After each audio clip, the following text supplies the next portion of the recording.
Buck Rogers in the 25th century.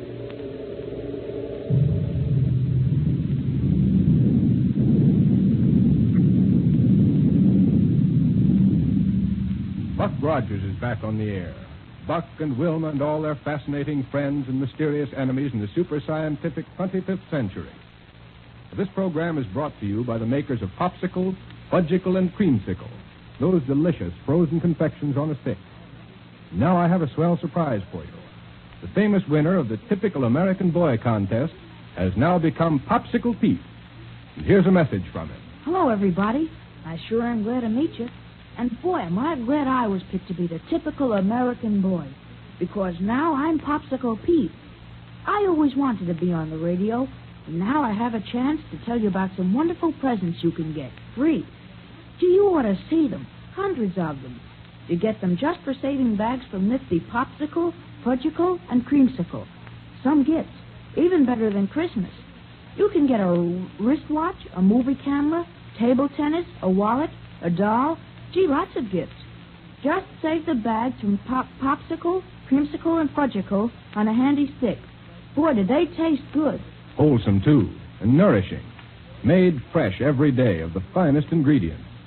The biggest 5 cents worth anywhere. And say, kids, get the free illustrated Popsicle gift list at your ice cream store. A free coupon comes with it, worth 10 bags. And now for Buck Rogers and his thrilling adventures 500 years in the future. As you probably know, Buck was born right here in our own times, in this 20th century. And the story of how he got started on his amazing adventures so far in the future is mighty interesting. But instead of telling you about it, let's turn the dial that'll project us ahead in time and find out all about it that way. Now, the capital of 25th century America is Niagara. And there it is that Dr. Huer, the great scientist, has his marvelous laboratory. In one room of it, he's working on a strange-looking device that sends a peculiar greenish light down onto a human figure lying on a table before him. Shall we join him there? Okay, then, here we go. 500 years into the future.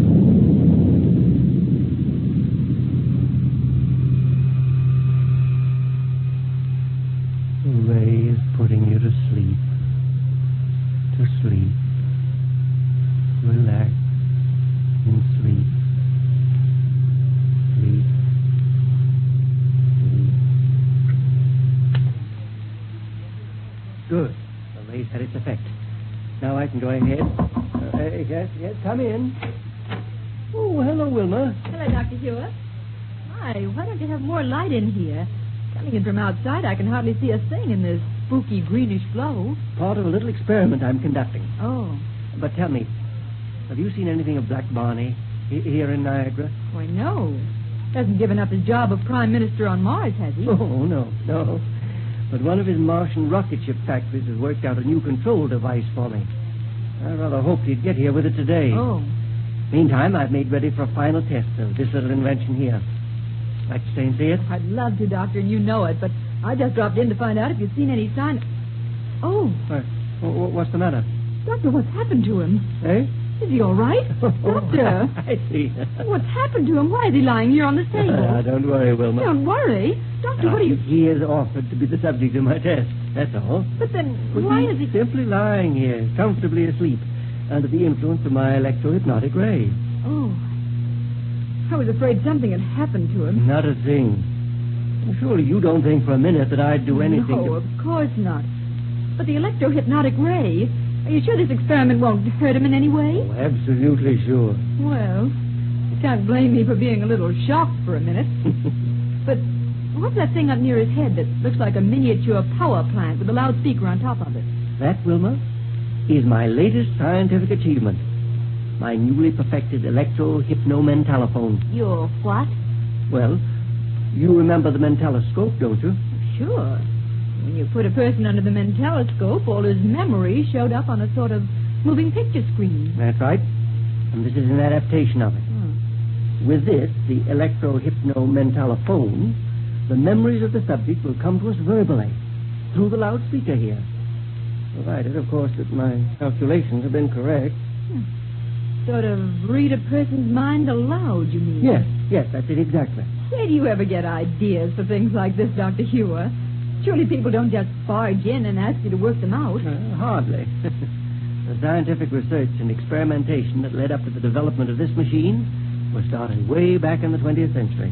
Why, I always thought that the people back in the 20th century weren't much better than savages in what they knew about scientific Oh, things. not at all, Wilma. Oh, we owe a great deal to the scientists of those days. Were it not for the groundwork laid by men like Einstein, Fitzgerald, Compton, Millikan, and the rest, we'd be without a great many of the things we have today. They never really got anywhere with rocket ship development or anything like that, though, did they? Well, successful rocket flight depends on two things that have been brought into existence only recently. One of them must be a neutron. Yes, inertron. The material that defies gravity and makes it possible to lift a big spaceship off the Earth and away from its terrific gravitational pull without too much waste of power. And what's the other? Impervium. The only metal capable of withstanding the high temperature of rocket blasts for any length of time. But now, let's go ahead with this experiment. Yes, let's.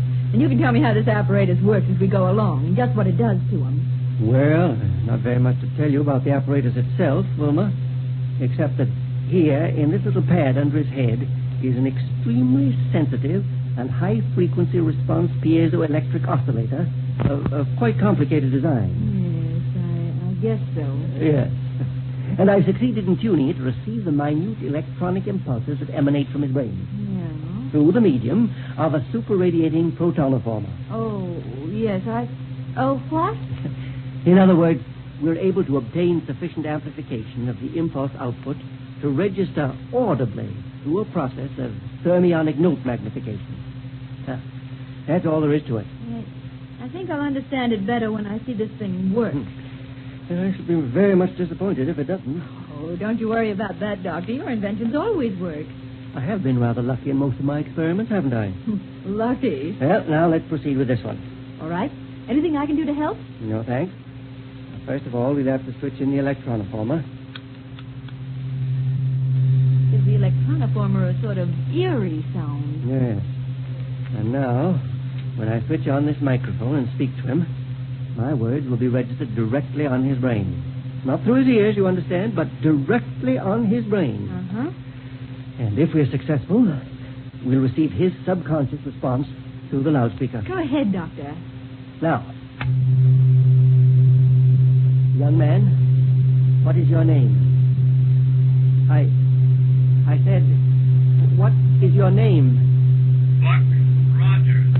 Wilma, it works. But, Doctor... My invention's a success. But, Doctor, what happened? It works even better than I thought it would. He didn't move his lips, though. And how could we hear him talk if he didn't move his lips? It read his mind aloud, Wilma. It read his mind aloud. Sounded right like his real voice, though. Well, of course, because he thinks of speech in the same manner that he utters it. Great day, it doesn't seem possible. Ask him some more questions. Yes, by all means. Listen.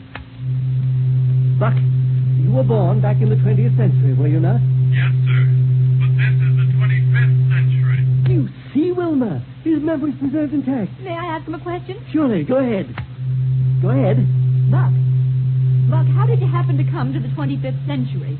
One day in the year 1919, I was in the lower workings of an abandoned mine near the city of Pittsburgh. Yes? All of a sudden, the supports that held up the walls and ceiling gave way and the whole thing caved in on me. Yes? Some kind of peculiar gas was released. It put me to sleep. It kept me in a state of suspended animation for 500 years.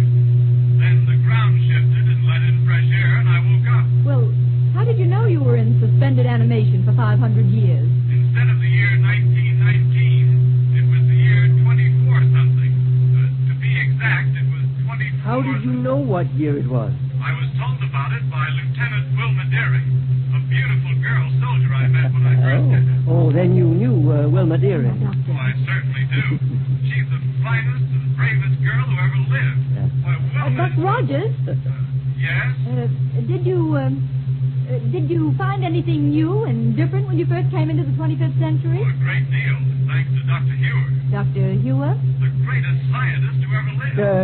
What's that? Nowhere in the universe is there a scientist who's done so much good for humanity, or done anything that can even begin to Wait. compare with. Wait a minute, Buck. Yes? Just forget Dr. Hewer and go on with what you were saying. But he's the man who invented the first rocket ship that took us to the moon. And it was that trip that proved the practicability of interplanetary flight. Practicability of interplanetary flight. Nothing wrong with this machine, Doctor. Where else have you gone by rocket ship, Buck? First to Mars, where we helped King and Aldo put down an invasion by the Martian Tiger Men. Yes. Then to Saturn and the Saturnian moon, Venus, Jupiter, and even far-off Pluto. Which planet did you find most interesting? Well, that's hard to say. Jupiter has the biggest field for exploration simply because it's so much larger than the rest of the planets. Very true. Do you expect to do any more rocketing around through outer space? Well, there's nothing else I'd rather do, sir. Well, Wilma, do you like my little contraption? Oh, it's wonderful, Doctor. I told you it would work. Well, is there anything else you'd like to ask, Buck, before I turn off this green ray? Let's wake him up and see if he remembers anything that happened during the experiment. All right. Go ahead. All right. Come on, Buck. Wake up. Huh? I say, wake up. You've been asleep. Sleep? Uh-huh. Oh, hello, Wilma. Hello. Hey, where'd you come from? What are you doing here? I've just been let in on the test of Dr. Hewer's Electro-hypno-mentalophone. Yeah. Oh, doggone it. Instead of helping you with your test, I fell asleep. Say, I'm awfully sorry, Doctor. Sorry? Oh, yes, sir. I was going to help Buck, you. I put you to sleep with this machine. Oh, really? That's right. Oh, I guess that's one on me, then. How did it work? Even better than I expected. Oh, good. Oh, it was marvelous, Buck. You told us your whole life history without even opening your mouth. Hey, now, wait a minute. It's all right, Buck. You didn't say a single thing you shouldn't have. Oh, thank goodness for that.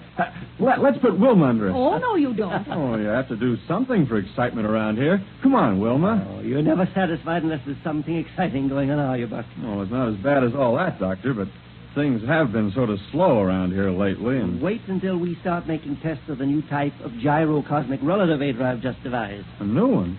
Isn't that the equipment on a rocket ship that makes it possible to take off without much loss of time for pickup? That's right. And without the usual physical effects of too quick acceleration. It removes from your ship the normal effects of weight and inertia and momentum and the like. Well, how have you improved the relativator, Doctor? Buck, if this new instrument does what I hope it will, there'll be practically no limit to the speed of a rocket ship immediately upon taking off. Good night. Imagine getting into the control cabin, opening the power lever, and going a couple of 1,000 miles an hour just like that. That's exactly what we'll be able to do, Wilma. Boy, that hardly seems possible, does it? But when can we test it out, Doctor? Have you already got it installed on a rocket ship? No, Buck. As a matter of fact, I don't even have it yet. Huh? Oh, it's been made up all right. The one we use for the test, but it isn't right here yet. I don't understand, Doctor. Well, yes, sir. Can't we get it here? The sooner we can get it and start trying it out, the sooner we can break the monotony of just sitting around here doing... Wait, Buck. Listen. Yes, Doctor. I hear it, too. Oh, yeah. Hear it? Yes, sir. But what under the sun is it? Look here, out of the window. Look, here's Wilma. And it's coming right down this way. Wilma!